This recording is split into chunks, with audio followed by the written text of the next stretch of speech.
Who is a good man? Is that man that places confidence. Somebody sang a song and said, I have confidence in you, Jesus. It's not by my power, it's not by my might, but by my spirit, says the Lord. By your spirit, says the Lord.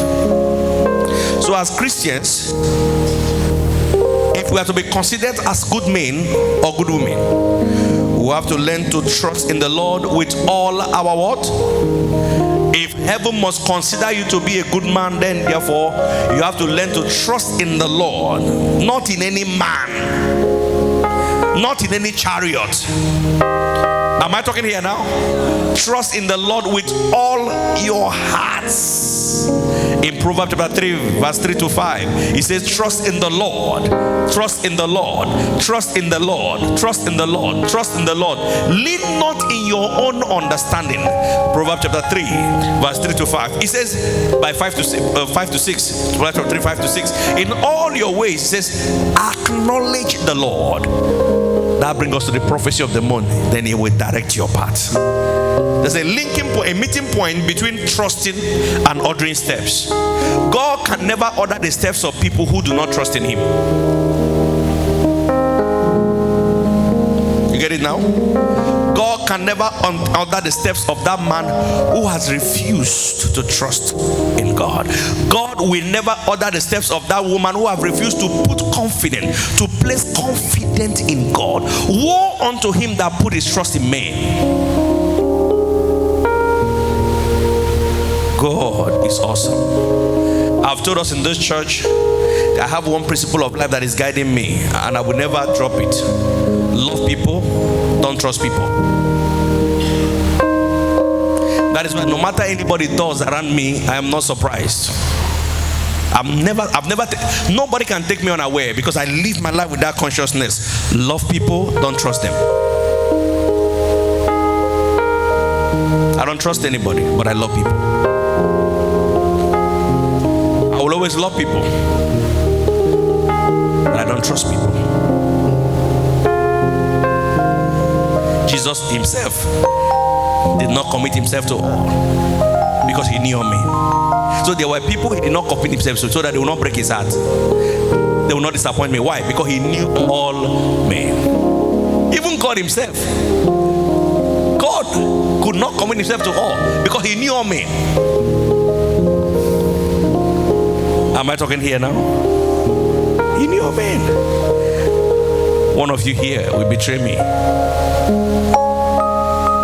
So there was nothing Judas did that took him by surprise. But he knew it was going to happen. And he was prepared. So if you will not trust in the Lord, then forget about him guiding you in the right path. Am I talking here now? You cannot possibly be traveling to east or north or wherever, and you will not try pilot or the driver that will take you there. You know, one of the things that makes some of us relax and sleep in a vehicle is because we are confident in the person that the pilot or the driver that will take you. So you just relax, and you are confident that God will bring you back, will bring you safely, bring you to your destination safely. Just relax. Why would I be sleeping? Jesus was sleeping in the midst of storm because he knew there's no how. There was nothing that was going to happen because he trusted that God was what? We're there for him. Why do we have people who sleep in the midst of storm? Why do you have people who say, like the man, I shared testimony of a man who was almost near dead. He was so sick to near dead. The family were already planning to sell his properties, and people were trying to cut away his properties. He kept telling them, I will not die. This thing cannot take my life. The wife had given up, people around him had given up, but the man, the guy is a friend of mine. He stays in our body, Mike. He said he will not die. He's a very tall guy, like he's quite tall, huge, but suddenly he became like a small kid because he dropped flesh, nothing was there. You're a very young man, and suddenly had gray hair, and people had given up, family had given up. They are taking him to places. But if you go close to him, he will tell you it's not his time.